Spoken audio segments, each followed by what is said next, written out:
Okay, everyone, hopefully those out there can hear me.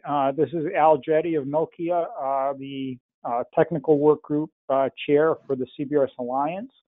I'm probably going to give it about one more minute to allow some people to join here. I know a lot of people have meetings that run up to the hour, and sometimes they will be a minute late. I do see a quick question. Will the webinar be recorded? And the answer is yes, it will be recorded. I don't know how soon it will be available for viewing by others. I don't know, Josh, if you know that. We'll try and get it up by the end of this week.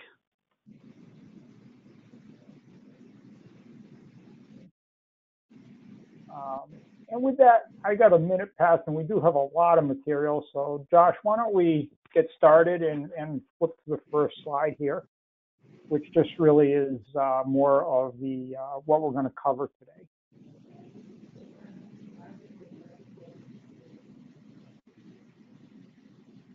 Josh, I'm still seeing I'm not seeing the second slide yet.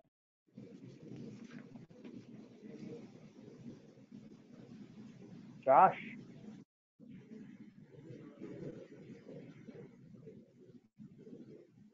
Josh, can you hear me?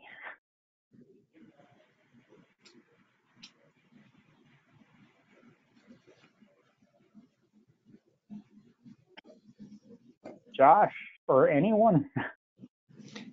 Yes. Okay. Did we lose Josh then? I'm here, Al. Can you hear me? Yeah, were you going to flip to the next slide like I'd asked? Or is my audio was having issues. Okay. Okay. I was thinking I was the one who dropped off. Okay. So anyways, we're going to start off here with an overview where I'm going to just go over, some basics of what's going to be covered and, introduce a little bit on the Alliance. Josh, you're on slide 3 now. Can we go back? Okay. And then we've got, I'm very fortunate today to have and be backed up by some really top industry experts. And that includes Iwajlo from Nokia. He's the chair of the radio task group, who's going to be talking about some of the radio aspects. Dr. Gary Boudreau from Ericsson. He is the chair of the Coexistence task group. And Dr. Masoud Olfat from Federated Wireless. He's the chair of the Network Services task group. We'd like to see most questions kind of left to the end where we're going to try to tackle them. Please use the question function in the webinar platform to submit questions during the session. I will try, or one of the other presenters will try to address them. But again, we have a lot of content and material, and we might not be able to get to all of the questions here being asked, but we'll do our best, okay? And if there's time at the end, we'll try to get through some of the better or some of the questions that were asked, if we can consolidate them. Okay, if we can flip to slide 3.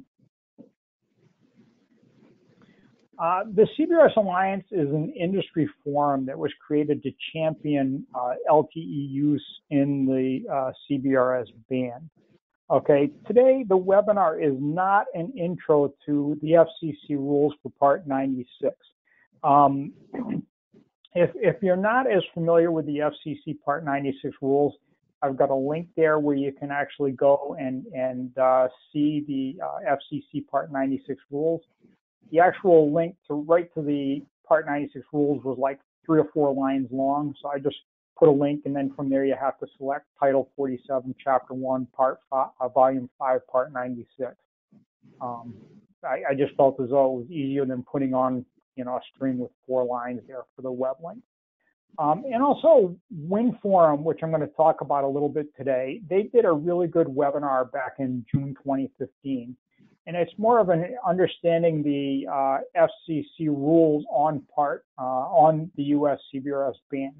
So again, this presentation today kind of is for someone who's got at least some familiarity and understanding with the FCC Part 96 rules. Okay, so if we can flip to the next slide then. So here, as I mentioned, there is another organization that's out there, and that's the WIN Forum, and I just want to at least highlight on what we do versus what they do. I know that's been a question a lot of people ask. The WIN Forum, they're an official standard development organization with many committees. One of their key committees that we work closely with is the Spectrum Sharing Committee, SSC. And they have been working closely with the U.S. government plus a number of other companies from, the area manufacturers, operators, to define requirements and address the Part 96 rules to turn it into product. The WIN Forum is technology neutral. Although it seems like a majority of members there support LTE, the rules from the U.S. government in Part 96 are technology neutral. So they do allow other technologies in the band, whether it's WiMAX or even, proprietary technologies that we've heard some interest in. So the WIN Forum is trying to work with the government and per the Part 96 rules in a technology neutral manner. They're developing protocols and requirements for a SAS, the CBSDs, the ESCs to sense, government radar use, security methods and all. But everything out of the WIN Forum is technology neutral so that any technology could use the band. They're also specifying coexistence across multiple technologies, and this is being worked in their release too, which is not yet completed. So as I said, the Alliance, though, our focus and priority is, our focus is just LTE technology in the band. And we're building upon what the WIN Forum has done for standards. We're developing technical specs to support LTE deployments using private networks, neutrally hosted networks, multi-service operator networks, etc. So again, that's our focus. This would not be done in the WIN Forum because, again, what we're doing focuses on LTE usage of the band. We're focused on LTE coexistence, some of the concepts that we can use and leverage from LTE to make sure that we can optimally use the band. We're addressing LTE commercialization, business and marketing issues. We have a broad range of members from manufacturers, operators, verticals, and more. And a lot of these verticals, they're very interested in just using LTE in the band. So many of the members within the Alliance are not members of the WIN Forum. So that's just a quick, brief overview introducing the WIN Forum and the CBRS Alliance. And again, our focus today is from the Alliance. So, and coexistence work, like I say, it is ongoing in both organizations. So if we could flip to the next slide. Okay, here is within the CBRS Alliance, there's a number of different work groups. There's a marketing work group, a test and certification work group. Again, today's webinar is from the technical working group, okay? And it's introducing some of the work we've done in Release 1 from the different task groups in the technical work group. We've got a network services task group, which again, we have the chair of that, Masoud Olfat, who is going to present on the network services work. We've got the coexistence task group, and again, we've got Gary Boudreau from who's the chair of the coexistence task group presenting. And we've got a radio task group with Iwajlo, who's going to be presenting some of the work that's gone on in the radio task group. And they've collaborated quite a bit with 3GPP on their work. I include a link here for those who are interested in getting more information on our published specs. And again, the network and coexistence task group chairs are going to talk about what's in their Release 1 specs. and we're actually pretty far along on even getting Release 2 specs out. One of the other things that we do is we collaborate with other industry forum organizations out there. As I mentioned, the Wind Forum, we've collaborated a bit with ADIS on some other work, Multi-Fire and 3GPP. So we are trying to leverage and use the other organizations from industry out there. We don't want to recreate the wheel. If someone's got a really good solution, we're planning on trying to leverage it and move forward, especially if it's already a known quantity from industry and has been accepted. We're very much in favor of, let's see what we can use that is already a good solution from the industry. And if we can flip to the next slide. So here, as I talked about, we're trying to leverage what's already done from the industry and build upon the strengths of what's already out there, including the LTE standard from 3GPP. 3GPP, when people talk about LTE, there's hundreds of standards that 3GPP developed for LTE and the Evolved Packet System. And they actually even leverage a lot of other industry standards from work that's already been done in IETF using the different protocols, whether it's TCP, IP, diameter, radius, etc. ITU, again, they try to leverage some of the codecs that have been done in ITU. OMA specs, they've got things like supple for location, NIST for security, ETSI smart cards, etc. There's a whole broad spectrum of standards out there that are being used to develop an LTE system, and we're trying to, again, comply with all that's out there and leverage what's out there. Again, in the US, do you have other standards you need to comply with because 3GPP is global? You may have things like mobile alerting, which are standards done in ADIS for, maybe it's an Amber Alert, E911 calling, and other standards that we need to leverage and comply with out of ADIS. CBRS networks must also comply with the Wind Forum requirements, as I said, because they ensure that you're compliant with the FCC Part 96 rules. We're trying to exploit the strengths of multiple standard bodies to develop a commercial LTE system in the band.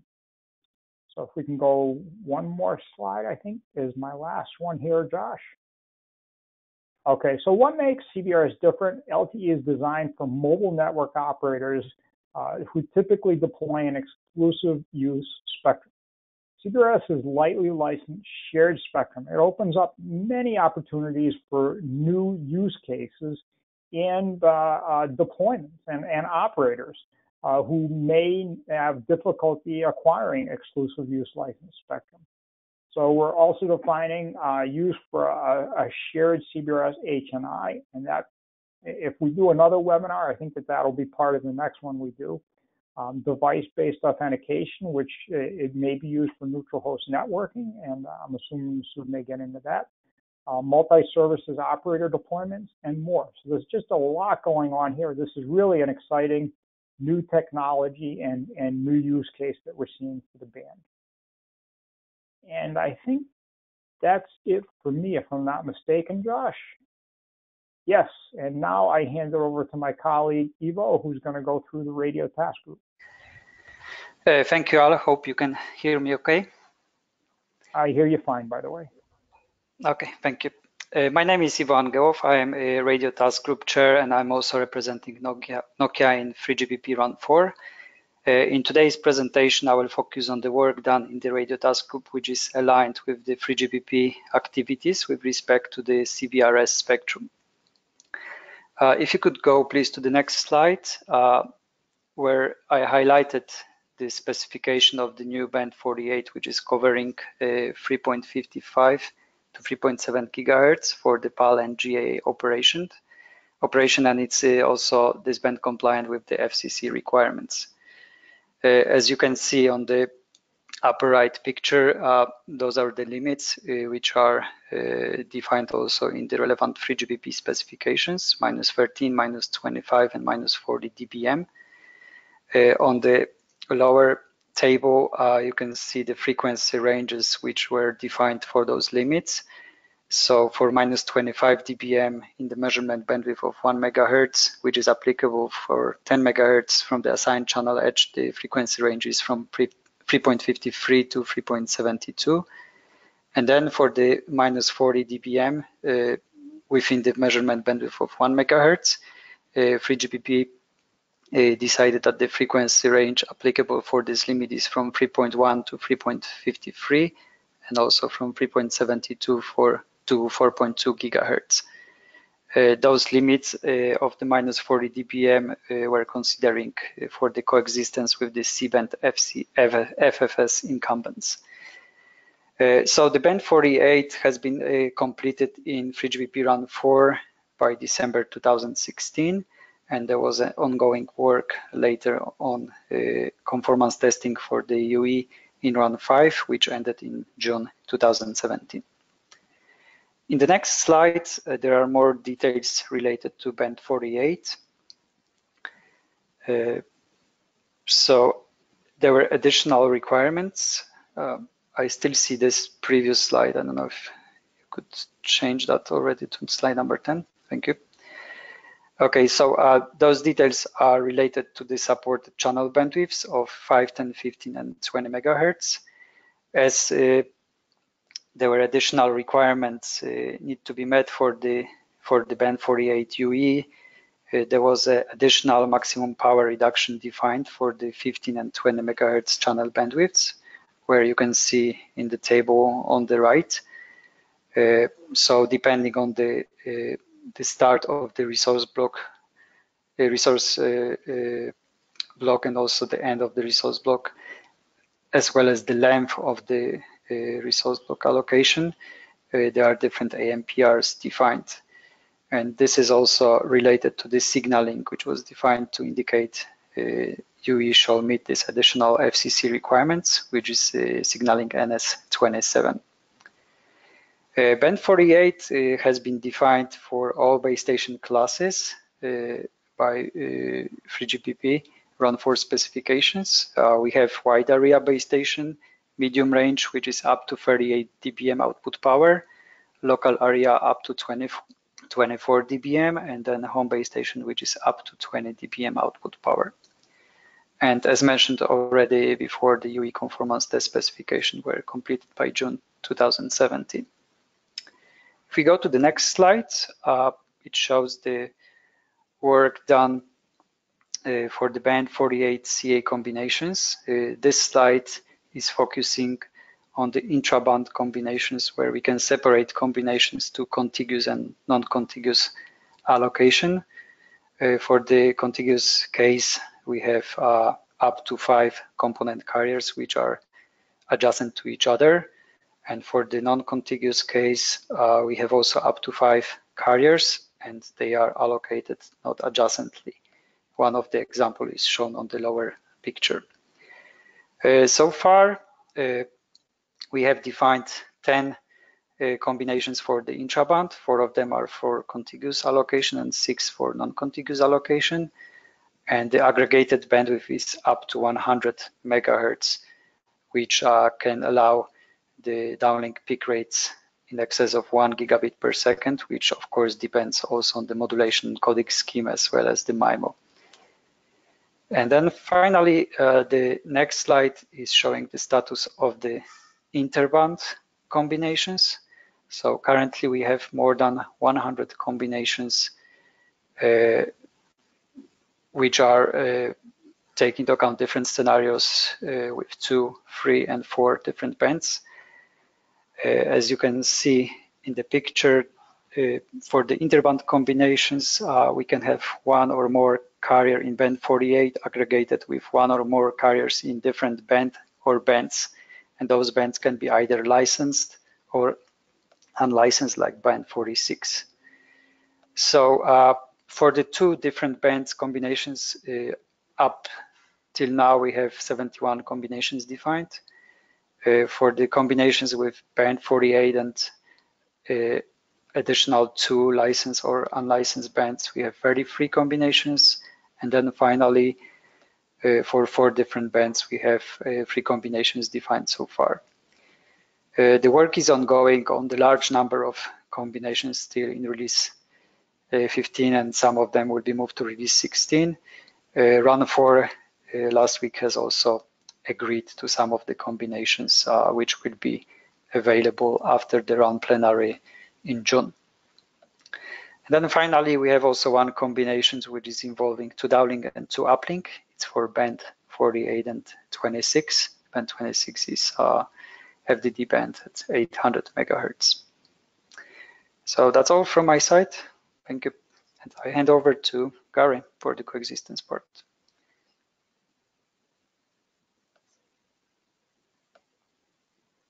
Yes, hello, I'm Gary Boudreau. I'm the Coexistence Task Group Chair, and I represent Ericsson. So Josh, can go to the next slide, please.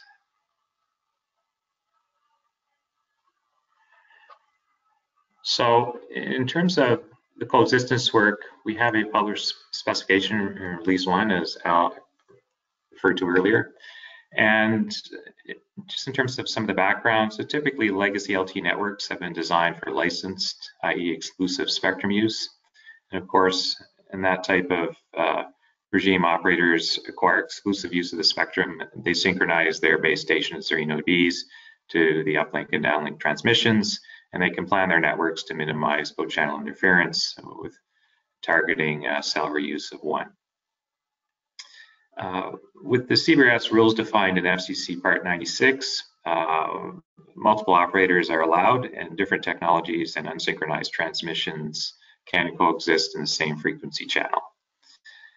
So one of the main objectives of the CBRS Alliance Coexistence Release 1 has been to focus on optimizing co-channel spectrum use for LTE deployments by defining criteria in a number of areas related to phase synchronization, related to the LTE TDD downlink uplink configurations that will be employed, related to GAA Channelization, as well as some protocol enhancements to the interface between the SAS and the CBSD that allow us to add coexistence grouping information into some of those messages, and this permits coordination of transmissions to minimize co-channel interference. Next slide, Josh.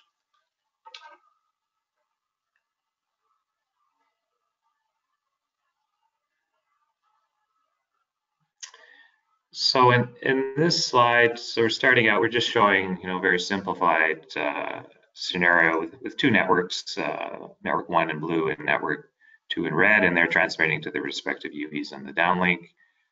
Go to the next step, Josh. So if they're phase aligned and using the same TDD configuration, you would still see interference. For example, the red network, the dashed red line, its downlink transmission to UE2 could still interfere with UE1. However, if there's phase misalignment and or TDD configuration misalignment, you could get additional interference. For example, the network 1 transmission to its UE, because of phase or time misalignment, could actually fall into the receive window of the base station for network 2, and that's shown in the dashed blue line. So you get additional impairments. And of course, by ensuring alignment, we reduce that second potential interference of one base station into the receive window of another network space station. Go to the next step, Josh. And similarly on the uplink, if you have normal transmissions, UE2 will be transmitting to its base station and UE1 to its base station as well as the desired signals. Next, Josh.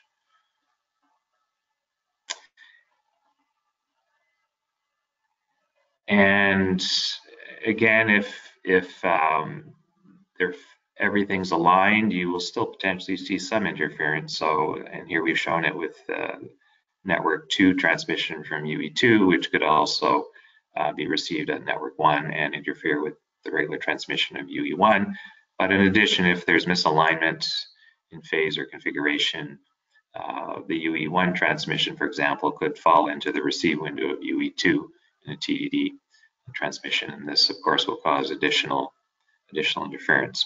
So this very simplified overview of some of the network transmissions just illustrate that the importance of both the phase and the TDD, or alignment of the phase as well as the TDD configuration between competing networks. And this helps, of course, for co-channel interference, but in addition, it can also help for adjacent channel interference, of course, as well. But the focus of release 1 was mainly on co-channel interference requirements. Next.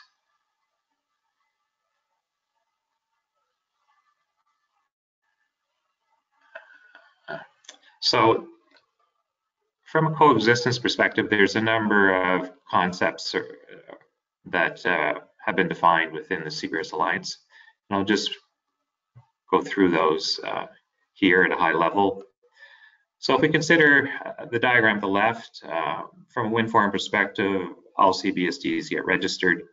And what we've defined is the notion of a coexistence group. And in particular, we've defined what we call a coexistence group for CBRS Alliance. There can be other coexistence groups of other technologies if they so choose. And the notion of a coexistence group is that a group of CBSDs that agree to abide by a common interference management policy, which is used to coordinate their interference within the group.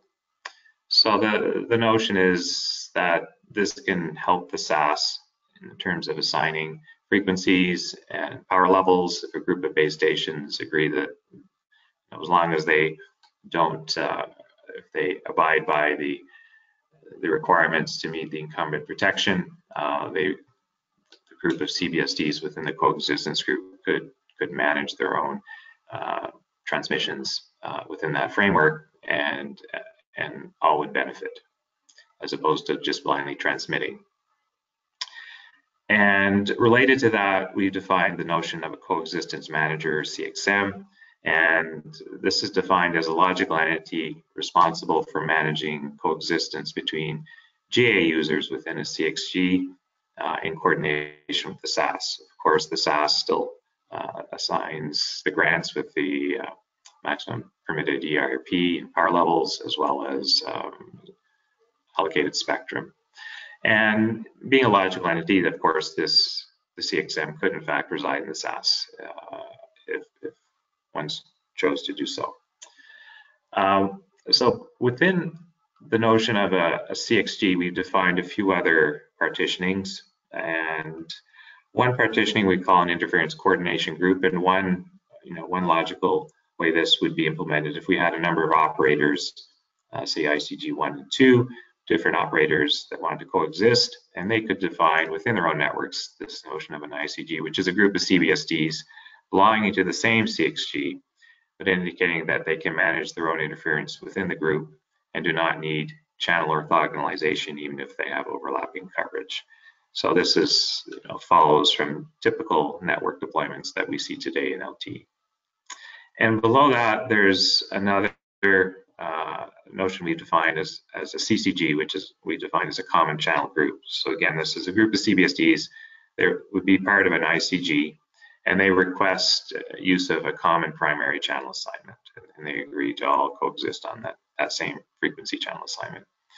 And in the diagram to the left, we've illustrated a number of these partitionings. So ICG1 has two CCGs, and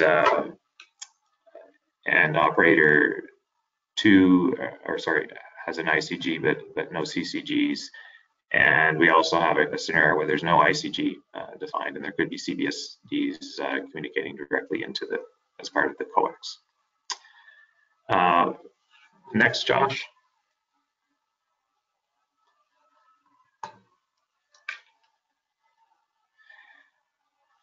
So I talked a bit about cell-phase synchronization before and the importance of having alignment between CBSDs for that. And to do this, we've made use of existing 3GPP definitions. So cell-phase synchronization and well-defined alignment of downlink and uplink resources. Of course, this is well known and been identified as a necessary requirement for coexistence between two LTE TDD networks in the CBRS band. And when you have several operators deploying LTE TDD networks and they have to share CBRS channel or operate in adjacent CBRS channels, of course, coordination of timing and the TDD configuration is important.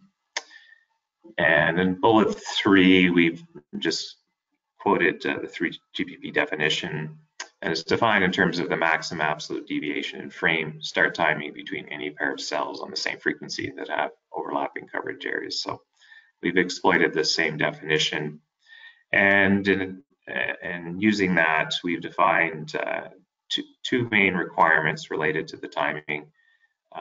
One is to use the standard TAI, which is the translation is International Atomic Time, and the other is to define the initialization time in terms of alignment of frame boundaries as well as subframe boundaries.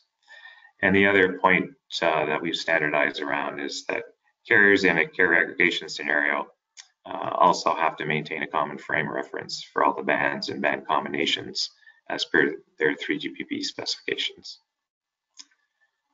And next.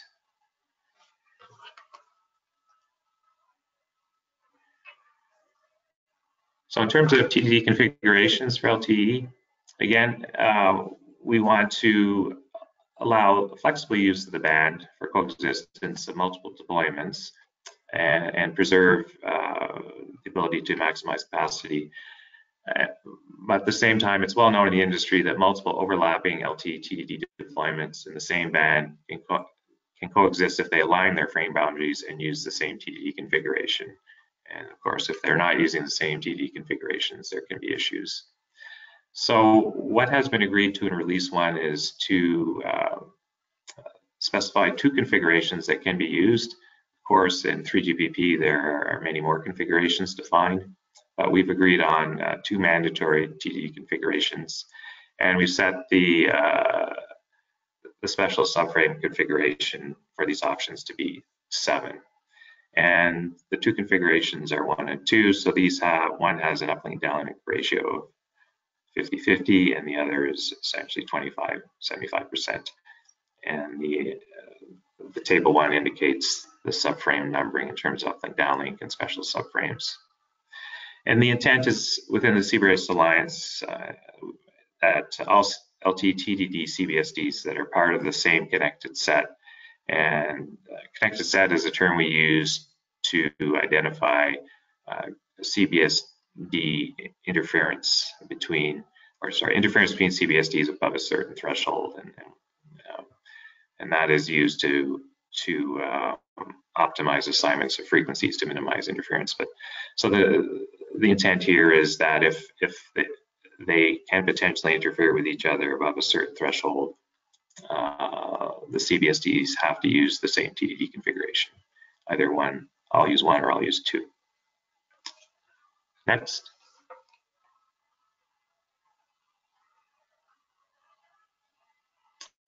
So in terms of GAA channelization, the intent is that we can absolutely mandate, but the request is that the SAS, from CBRS Alliance perspective, the SAS shall attempt to assign a minimum channel assignment of 10 megahertz to each CBSD. And the rationale is that we believe that's sort of a minimum bandwidth that most LTE operators would want to employ to be able to provide at least a minimum level of service that's acceptable to their customers. The channelization boundaries can be specified down to a 5 megahertz grid, and there are 30 such 5 megahertz units within the 150 megahertz available, and the exact mathematical formula is provided there. And so CBSDs can request spectrum grants in multiples of these 5 megahertz channels within the CBRS Alliance, of course, hopefully getting at least 10 megahertz.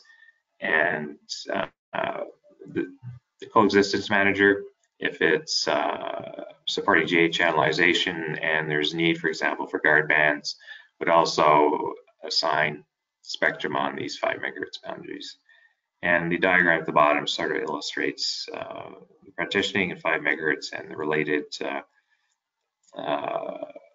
coverage for band 48, as well as some of the incumbents, the PAL and federal incumbents, as well as fixed satellite services, for example. Next chart, Josh.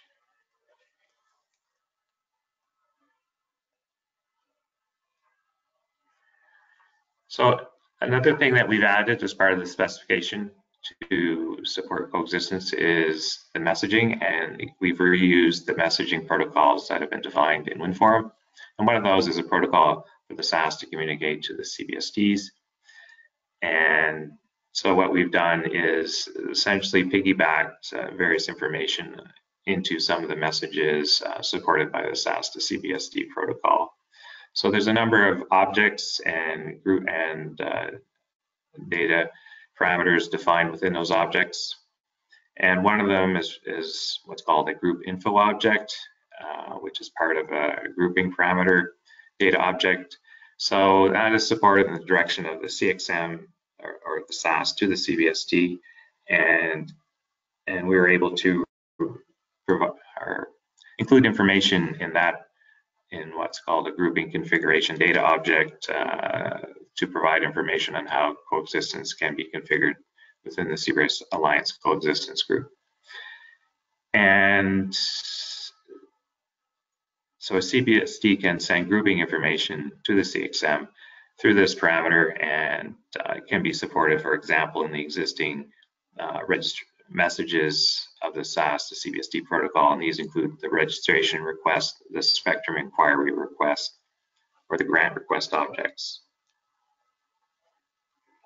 And furthermore, a CXM can suggest or send messages down to CBSD, and one example is to, for example, configure the TDD transmission mode for CBSD, and that can be done by assigning a parameter value in the grouping config parameter that the SAS can include again in WinForum defined messages such as the registration response, the spectrum inquiry response, the grant response, or the heartbeat response. Next slide, Josh.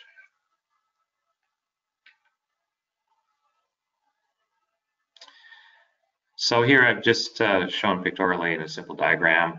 So we have the SAS or CXM at the top, and we have the WinForum defined SAS to CBSD interface, logically illustrated as the dash dot line. And below that we have CBRS Alliance TWG, and of course that can be a group of CBSDs that could communicate through what we call a domain proxy. So this is a logical entity that can communicate information to and from the SAS for a group of CBSDs, or we could have individual CBSDs. Next. So here we've illustrated some messaging in the direction of the CBSDs or domain proxy into the SAS or CXM. And at the top in the, I guess, the brown or orange, whatever color that appears on your screen, we've illustrated some of the existing WinForum defined messages such as spectrum inquiry, registration request, or grant request. And then within those messages, we can set various group types or group IDs. For example, we can set a group type to a coexistence group, and then the group ID to the CBRS Alliance. So that tells the CXM that it's the CBRS Alliance Coexistence group. And then within that, we can also define objects, for example, on what the desired TDD configuration is. So the CBSDs, for example, they want to use TDD configuration 1, they could communicate that, as well as the special subframe configuration and various grouping information in terms of whether they want to be part of a certain ICG or CCG, for example. Next. And in red, these would be messages from the SAS or CXM down to the CBSDs or domain proxy. And again, at the top, we've shown in brown or orange the existing messages within WinForum that we can use, such as the spectrum inquiry response, the grant response, or the heartbeat response. And within those messages, we can configure a grouping configuration object, for example, to indicate that it's a CBRS Alliance configuration, the version that's being used, or the TDD configuration, for example. And there are other message objects and details, of course. And for those who are interested, that can be found in the existing Release 1 document of the CBRS Alliance Coexistence Task Group.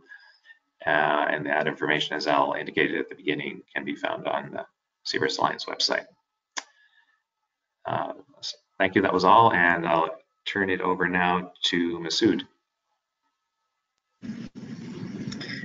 Okay, thank you very much. I appreciate your time. I'm sorry.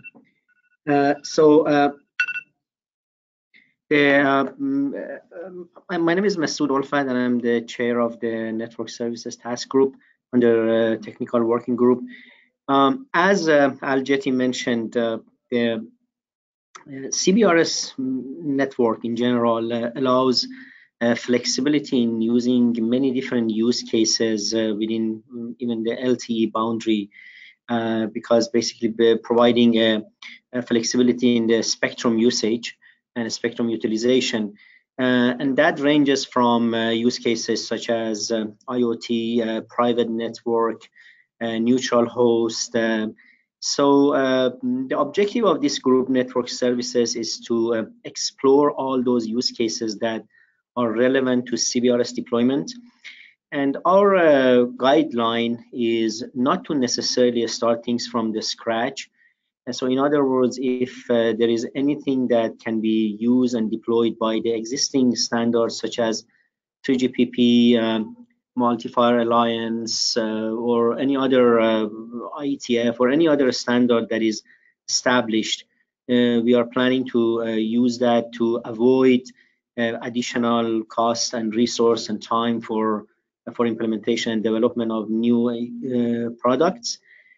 However, in some cases, in order to provide flexibility to use the spectrum in a way that CBRS allows, we might need to provide some changes. And the group is tasked to look at those use cases, look at the requirement for them to be using the CBRS network, and at the same time, if there is any change required, we work on developing those from a technical perspective and needed work with other standard groups. So please click on to the next page. To that end, we have defined three roles kind of in CBRS services. The first role is the CBRS network operator. This is a CBRS network operator is an entity that deploys a CBRS network using CBRS spectrum, and the intention is to provide connectivity or providing services to the subscriber of either some participating service providers or maybe in the case of private network, its own. So in this case, it's quite possible that the network operators may need to authenticate the subscriber. In the case of private network, the CBRS network itself would authenticate the device.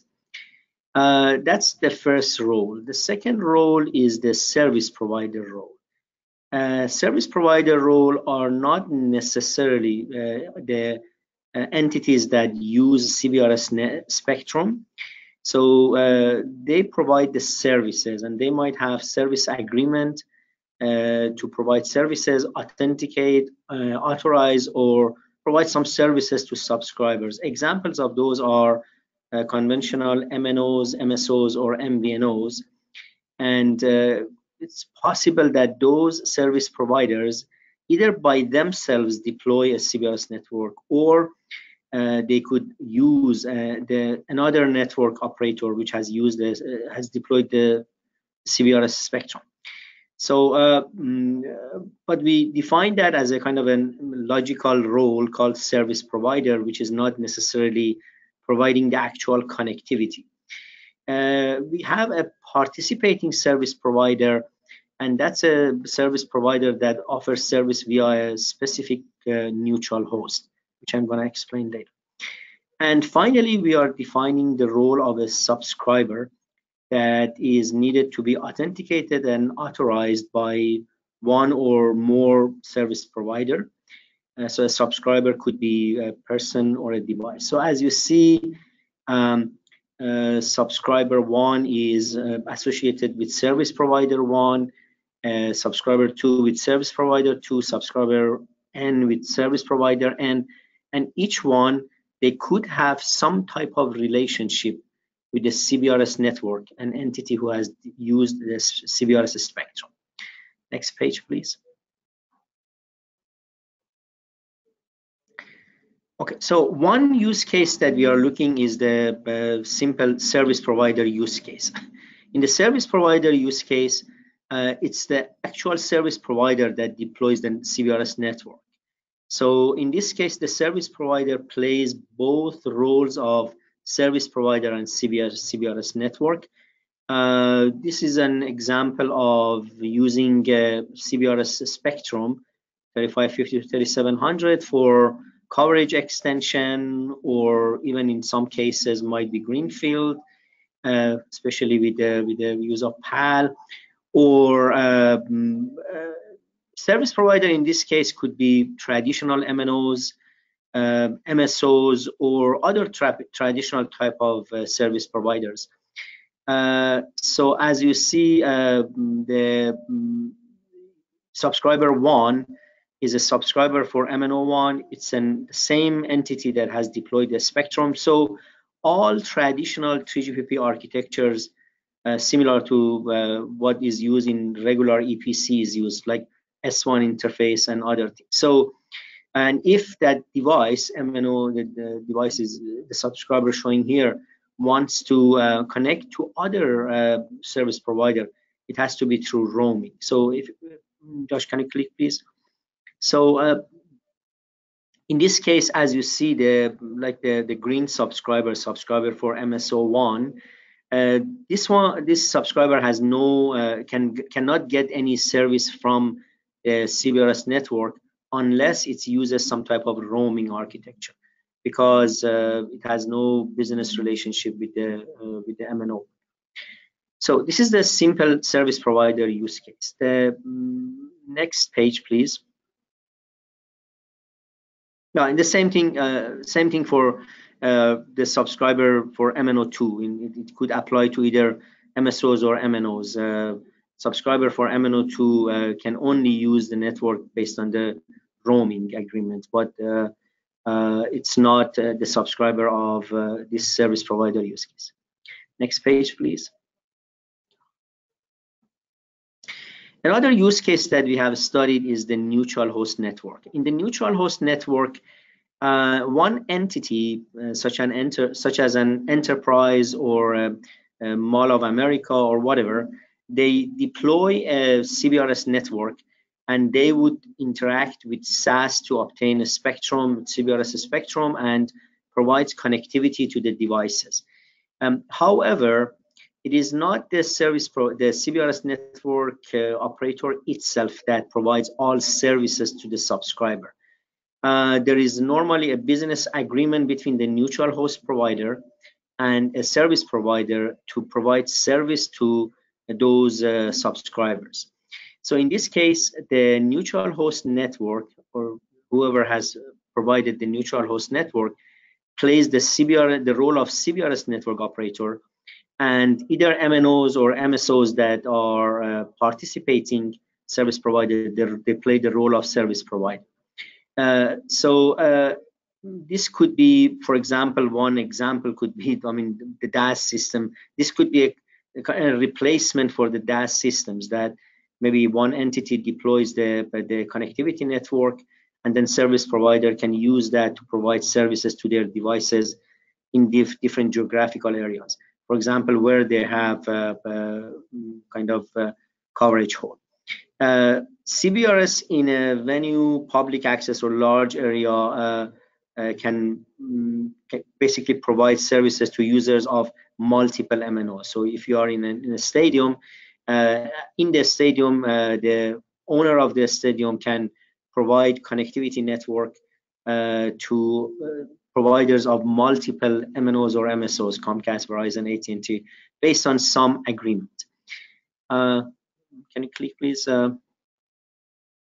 Josh? Okay, so as you see, the MNO1 and MSO1, both of them have business agreement with the provider of the neutral host, and therefore their associated subscriber, they can use the CBRS network based on those agreements. However, the MNO2, because MNO2 has no business agreement, they cannot use the neutral host. They cannot use that CBRS network as neutral host. Later on, I don't think we can go through that, but I invite you to look at our technical specification. Neutral host kind of authentication of the device as part of the neutral host can happen many different ways. I mean, that business agreement could be simply a roaming agreement, similar to all other roamings, or it could be based upon the UEs being authenticated independently in the CBRS network, because anytime you want to connect to a network, you need to be authenticated. So the CBRS network by itself can provide some authentication services to the device, and that could be either using dual SIM UEs or potentially using a dual subscription, one using SIM, another one using non-SIM based on certificates such as IPTLS or IPTLS connection. So those are all the details that we have worked on, and we have defined the requirement for those. As you know, the roaming architecture is very well defined in 3GPP. So of course the CBRS deployment doesn't preclude the use of regular roaming between the neutral host provider and the MNOs and MSOs.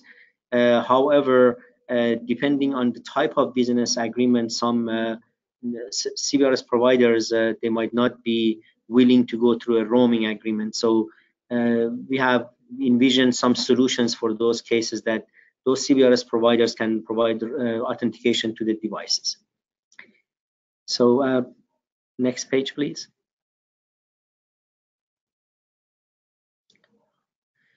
Okay, so another use case for CBRS are private or hybrid network use cases. As I explained, I'll also mention at the beginning, the main advantage of CBRS is that it frees you up from the conventional the conventional license spectrum, as well as it can guarantee some services because it's not an unlicensed service. It's a kind of a semi-licensed spectrum. So that enables the enterprise owners or some industrial kind of environment, fixed network, or some residential network or IoT services to deploy a private network, and CBRS allows that very well. One of the use cases that we have studied is this private network. And so as you see in this case, the private network operator plays both roles of the service provider and the CBRS network operator. In this case, there is no agreement. In the case of private network, there is no business agreement between the network provider and MNOs or MSOs. As a result, as you see on the right, the subscribers of MNO and MSOs, they cannot connect to the CBRS network. Only the employee of this enterprise, for example, if the provider of the network is an enterprise, only the employees of that enterprise can access to the CBRS network based on some authentication methodology. Again, we have defined all those details in our technical specification.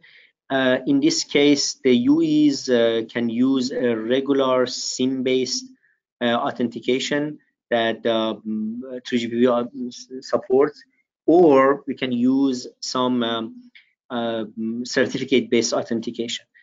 One major question that would arise is, in this case, how for example, the private network would describe and distinguishes itself. As everybody knows, in regular networks, the providers, the network provider, they distribute and broadcast an ID, which is called PLMN ID for MNOs or MSOs, and that's how the networks are recognized.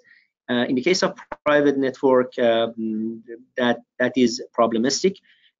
So maybe as Al mentioned, we can have another webinar going through the details of that.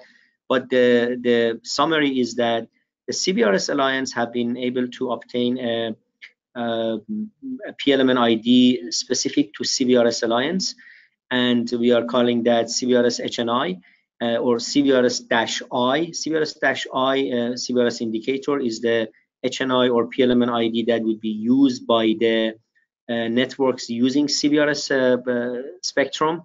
Companies who are kind of working with CBRS Alliance members, they can obtain that PLMN ID, and it's shared. It's a shared HNI, shared with all, and it is distributed in SIB1. People who know LTE, there is a system information block number 1 that through which the operator can broadcast its PLMN ID.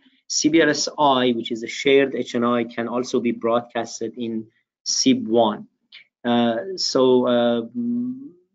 Again, as Al mentioned, we can have another webinar going through the details of that, but that's a good news for the people who wants to deploy a private network without like very tight connection to the MNOs and MSOs.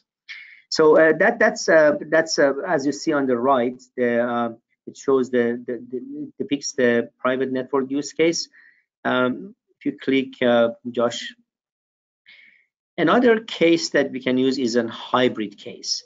So in the hybrid case, a CBRS network can provide services both to its either to for example, I mean, we have different type of hybrid use cases. One of them we call it neutral host centric. One of them is SP centric, service provider centric. So for example, this is a service provider centric hybrid use case that the service provider 1 is deploying its CBRS network. So while it can provide services to its own subscribers, it can also provide services to other like MSOs based on some business agreement, for example, used as neutral host. So this is a type of hybrid network. So the CBRS network can play the role of both like service provider as well as a neutral host. There are other cases that the CBRS network can play the role of a private network for its own enterprise, as well as a neutral host for the subscriber of some MNOs.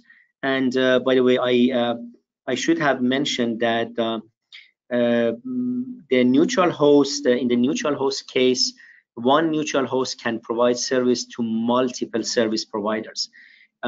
So an owner of an enterprise or owner of a stadium can provide service to Verizon, Comcast, AT&T, having business agreement with all of them. And in order to identify which service provider can use that neutral host, we use an ID called PSP ID, which is being broadcasted in SIP17. SIP17 is another service system information block from LTE, and we are using the one of the fields in that SIP17 to distribute and broadcast the PLMN IDs of the participating service providers. Okay, I think I explained the hybrid use case. Again, as I said, we have different type of hybrid use cases. This is one example, and we could have multiple different other examples that are all described in our technical specification. Can you go to next page, please? I tried to. Next page, please, Josh. Good. So one other use case that we have studied is the multi-subscription UEs.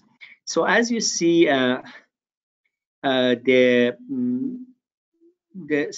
MNO can deploy its own network, and then an enterprise one can deploy a CBRS network.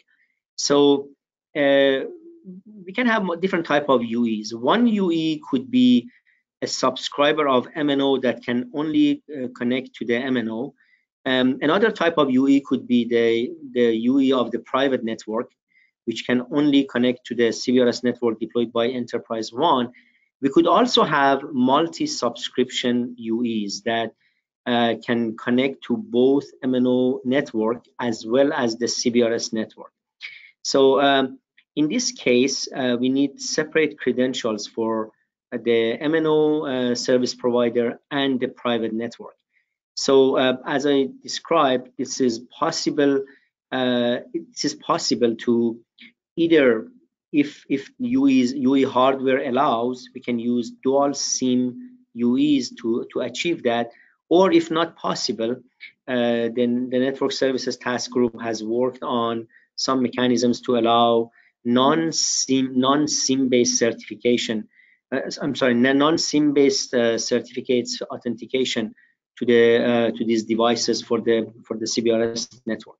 So the UE, when UE comes into the kind of the under the jurisdiction of the CBRS network, it can authenticate itself using either the certificate based or the second SIM if it supports it, and then the private network IP connectivity can be used to create a secure tunnel to the MNO network, and the device can be authenticated to the MNO as well. So we call that multi-subscription UE use case. This kind of certificate-based authentication is not currently supported by 3GPP, and companies are kind of developing all the requirements and the technical aspect of it. Next page, please. So we have identified some of the requirements and guidelines for neutral host case, that the authentication can be in the service provider can use the HSS of the service provider, the participating service provider. Then basically the eligibility of the PSP eligibility on it's per NHN based. So which means that NHN can provide the list of PSP IDs, and the PSP also itself can have the list of NHNs that like a white list or blacklist NHN that has a NHN agreement with. The group has worked on different mobility aspects for mobility between the neutral host and the network and the service provider, as well as the mobility between the multiple neutral hosts that are supported by a particular service provider. And our mobility schemes are designed to minimize the data plane outage during this mobility. And so again, our objective has to be to minimize the changes and customizations in the neutral host development. So and as well as the 3GPP based UE operation. Next page, please. In this page, which I guess is my last page, I'm just showing a kind of high-level schematic of the network. It's like a hybrid network, a private network, neutral host kind of architecture. As you see, the middle box is a kind of a depiction of it could be either a private network or an NHN network. The whole box is a private network which uses a private EPC in order to kind of connect to the internet. However, the internal box, which is shown as NHN EPC architecture, are the architecture that we have developed for neutral host. As you see, the neutral host is using the S2A interface. We have identified this as the trusted network for the service providers. So that's why we are using S2A interface from the NH gateway to the PDN gateway. And also for authentication, we use STAN, SWN. Please note that NH gateway in the neutral host architecture is equivalent to the S1 gateway, and we are using all the same interfaces as S1U. However, in the case of private network, that NH gateway could expand to include the PDN gateway as well. And then NHMME is very similar to the regular MME, but it's operating under the neutral host as well as the private network. The only additional need for NHMME is that if we support that dual certification, some additional NAS, non-access stratum messages are required for NHMME. As you see also, we have envisioned a local AAA proxy, and that local AAA proxy allows us to connect the neutral host and provide services to a different type of network. For example, we can provide services to 3GPP based AAA, and in that case we use the regular STA interface, or we can provide services to non-3GPP, and in that case we have developed an interface called the CBRS Alliance TWG. In the case of private network, as you see, we could use an untrusted network S2B, and we expect to use an EPDG if we are gonna communicate with the 3GPP EPC architecture. In this case, the SP2 is a service provider that we can use untrusted network to allow the users of the private network to communicate with them. So that's the end of it. Of course, we have defined different type of UEs. We have defined type 1, type 2, type 3, type 4, type 5 UEs, depending on the number of radios and number of EMMs that they can support, whether they can do that simultaneously or they can switch between them. And for each one of those UEs, we have defined different requirements. And I invite you to look at our technical specification that you can find in the address that I'll get. And I think the last page is just a very quick high-level naming of the features that we are going to use for release 2. In release 2, we have looked at, and we are toward the end, and look at the MSO use case, fixed network use case, and also we are developing the non-SIM-based security framework, in which we are calling 3GPP-based access network, non-EPS AKA. This is the mode of operation that only the authentication is not based on EPS AKA. People who are familiar with LTE, they know that the SIM-based authentication uses EPS AKA. But in this case, the authentication is not based on that. However, the rest of the operation is exactly similar to 3GPP. That's why we are calling that 3GPP-based access network. So these are the items that we are studying in release 2. And of course, beyond release 2, we are looking at many different use cases, and we are developing a specification to address the CBRS market needs. With that, I appreciate your attention, and I give it back to Al or Josh. Yeah, thanks, Masoud. By the way, we've had a number of really good questions. I think I've answered them, but some of these are really good questions that, you know, others might have been wondering. So I thought it'd be good to go through them and make sure that we've closed on them, and others who join the webinar offline, maybe again, they might have these questions in the back of their mind. So I'm going to kind of read through some of the questions, and you know, we can kind of make sure that we, you know, that people understand it. One of them had to do with how would a UE know whether the base station is using LBT or TDD? And I actually answered this already, but I'll give you my quick answer, and then Ivo, if you'd like to add to it, that'd be great.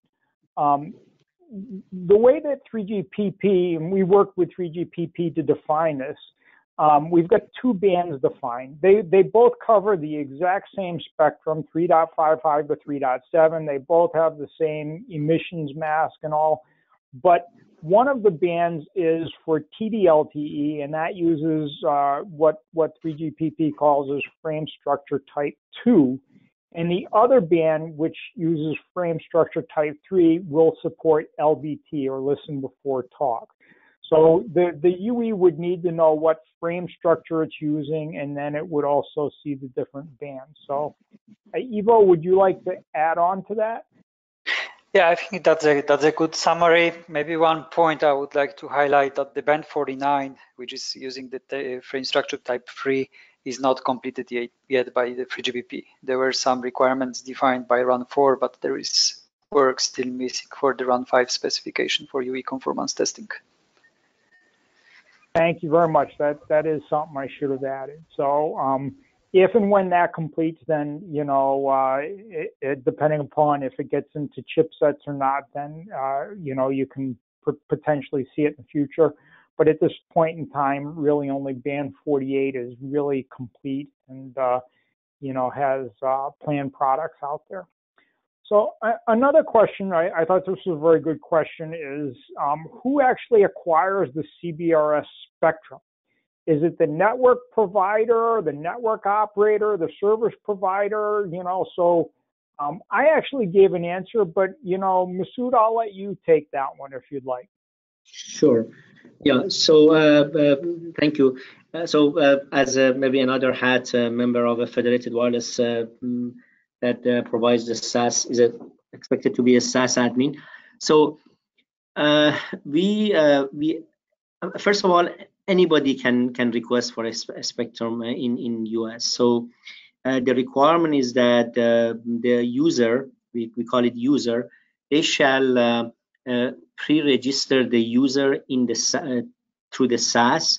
So there is a pre-registration required, and that's a very simple process. They need to provide a name, address, email, account, whatever, and then there is a process that by which the individual CBSDs or maybe a domain proxy on behalf of a group of CBSDs shall register at the SAS, and we have defined all the protocol for the registration.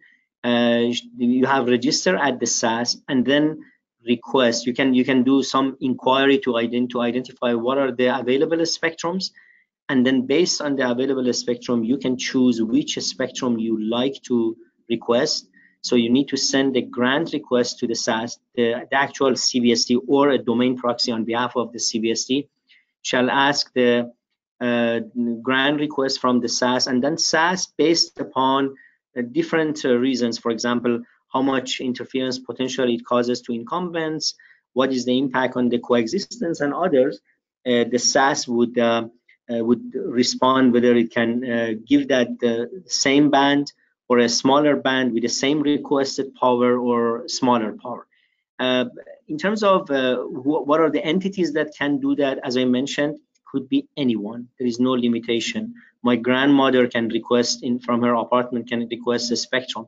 However, we have two types of spectrum. We have the PAL and GAA. And so the PAL requires going through some temporary auction, some auction to gain some temporary authorization, and that gives priority over the general public. But the GAA can be used by general public, and there is no limitation. I hope I answered the question.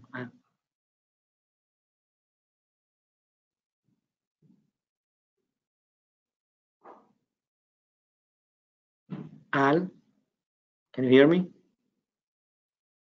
Yeah, I'm sorry, Masoud. I had muted my phone as I was typing into my keyboard so that you wouldn't hear the clicking. So, anyways, a few more questions we've gotten. They're actually starting to come in now a little bit faster even. So one of the questions was, and I'll probably take this one, was the difference between a service provider and a PSP. And this was on your slide, Masoud, on neutral hosting. So the service provider is the operator providing the service. And again, we often use Mall of America as an example. So if Mall of America wanted to provide a neutrally hosted network, they would be providing the service. And they would also then reach out to the different operators in the country, everyone from, Verizon, AT&T, Sprint, T-Mobile, US Cellular, whoever it was, and say, hey, would you like to have your customers use our neutrally hosted network? And assuming they had an agreement, then the Mall of America would be the service provider. but the participating service providers would then be, the different operators who signed agreements to have their customers roam onto that neutrally hosted network. So basically, Al, I think you can summarize that the PSV is only meaningful in the context of neutral host, and service provider is a general term which could be anybody, MNO, MSO, or Mall of America, as you described. So that's a summary of the differences. Okay. Thank you, Masoud. I was going to actually ask you if you wanted to add, but yeah, that's perfect. Here's one I'll let you take on, Masoud, entirely. I think I answered this, but I'm going to give you a whack at it. Someone wanted to know about handoffs from a private LTE network to maybe a major operator like an MNO or even an MSO like Comcast or other networks, and the handoff from private networks to other networks. Yeah. So that requires you need something already provisioned in your device in order to do that. If you're talking about the private network, not NHN, keep in mind that private network is not necessarily associated with another service provider.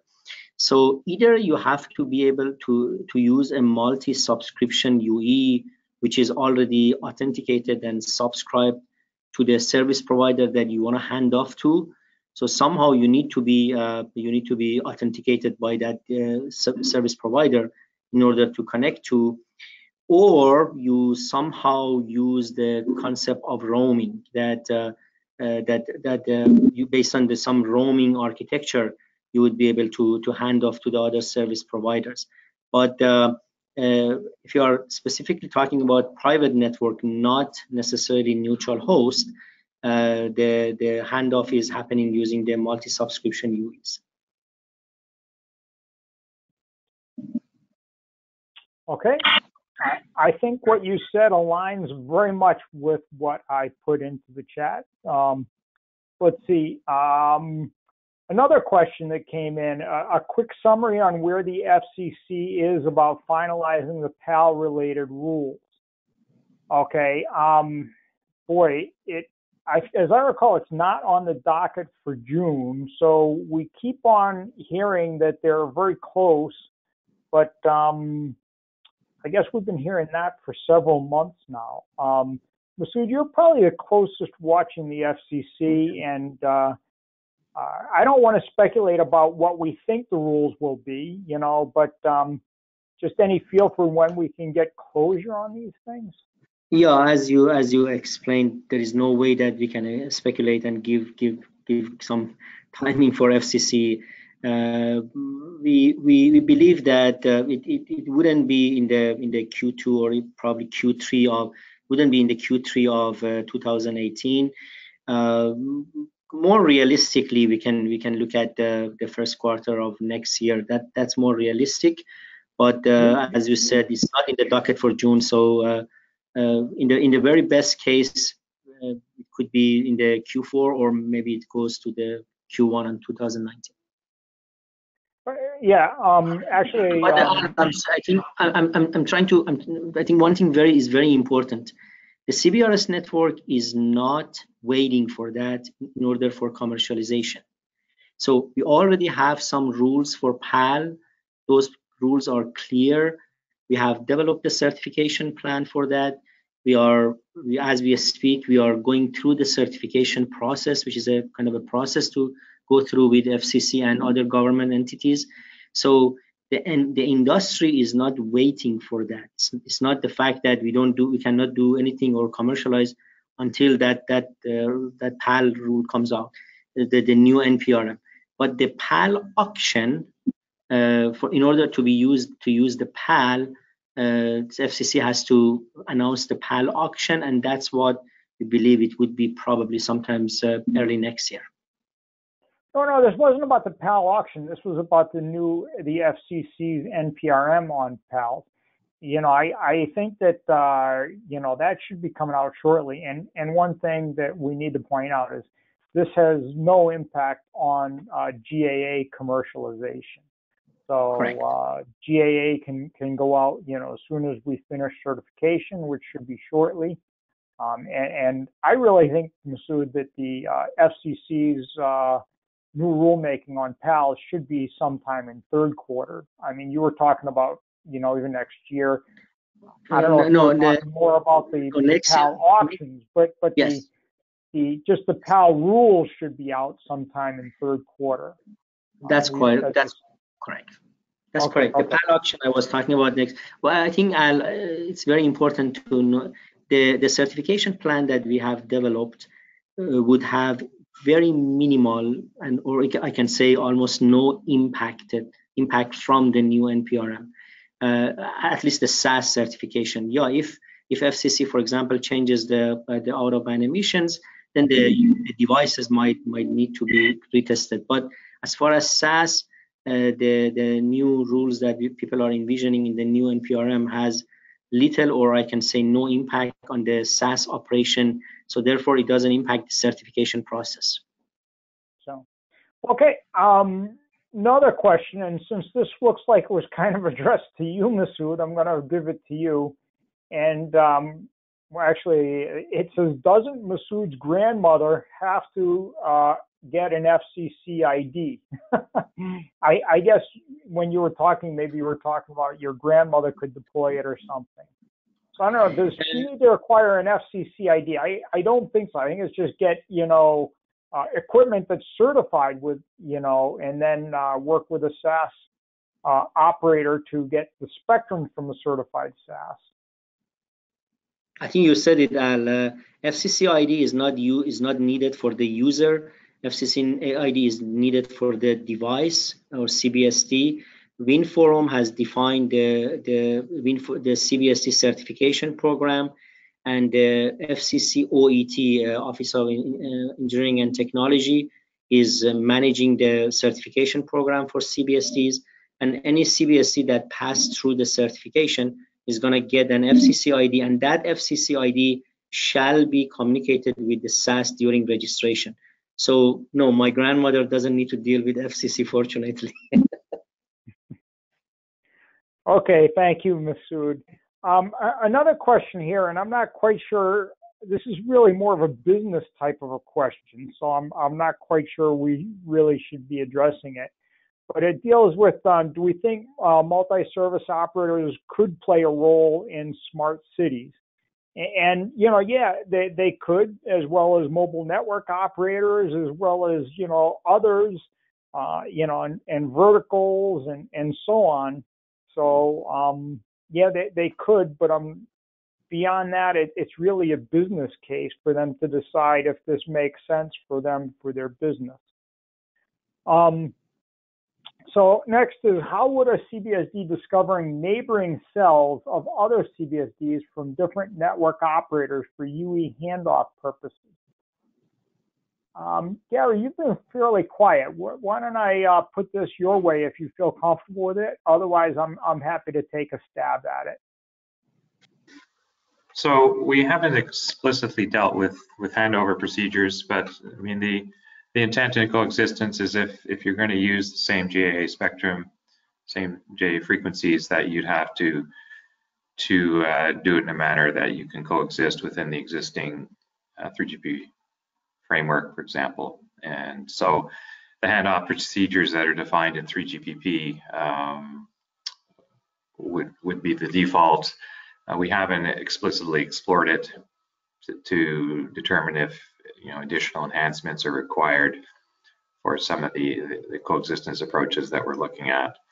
So that certainly has not been defined in Release 1 and is not part of the current Release 2 discussions. But it could be something that we would look at in the future if through empirical data, once we have networks turned on, we start to see that it is a potential issue. Okay, I got two more questions, and then I think we're going to call it a wrap for today. One is about the FCC databases being up to date on things like fixed wireless and satellite. Personally, I think that we really shouldn't address that. I think that's really a question for the FCC. At this point, we can only assume that they have the most up-to-date information. But Masoud, I don't know if you'd like to say anything further. You know, it's not up to us to question them. Very quick. You're right. So FCC has developed a new database for the fixed devices. We call it Part 90, and they're called grandfather wireless devices, GWPZ, GWBL devices. That has been out. They gave a timeline for registering all those devices, and based on that, the protection zones have been defined and given to SASs for protection. So yes, that is up to date. In terms of the other users, such as the fixed satellite services, that also has been updated. So the FCC has given us SAS admins an access to look at those databases and make sure we can work with it. And soon it's going to be out. Other databases such as FCC ID is a normal one, and it's going to be updated as normal by FCC. So there is no concern right now, and there is no delay from FCC database development. Okay, thank you, Masoud. And one last question, and this has to do with GAA being deployed within protection zones, or they need to wait for ESDs to be deployed. And I know there was an FCC memo that came out last week, and I think that, Masoud, I'll let you take this. I didn't spend as much time studying that FCC memo, and I can explain. I can explain. Yeah, I'm sorry. I don't want to be the sole speaker here.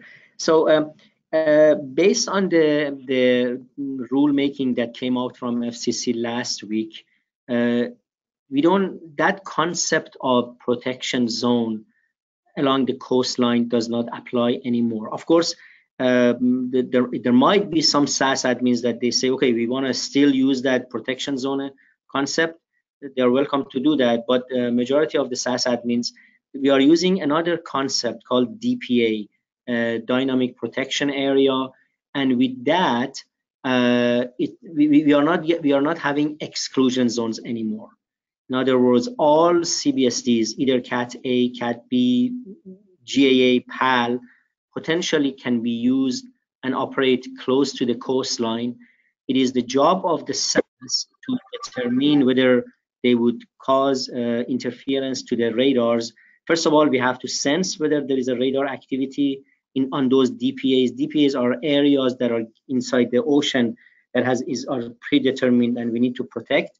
If there is an activity, radar activity within that DPA, which we have to sense it, then the SAS has to start making sure that the aggregate interference is not beyond a certain level. So the good thing is that concept of exclusion zone has gone away for the offshore coastal areas. Of course, there are some other concept of exclusion zone from other type of incumbents that here is not the place that I can explain, but no, we don't have that concept of exclusion zone anymore, and all CBSDs can operate if the aggregate interference is not above the threshold. Okay, thank you very much, Masoud. And with that, I want to say thank you all very much for attending today. And hopefully you found this informative and useful. And if you do have questions, perhaps you can email to the Alliance, and we'll try to get back to you. Okay, thank you. And with that, we're going to close it down. Bye. Thank you. Thank you.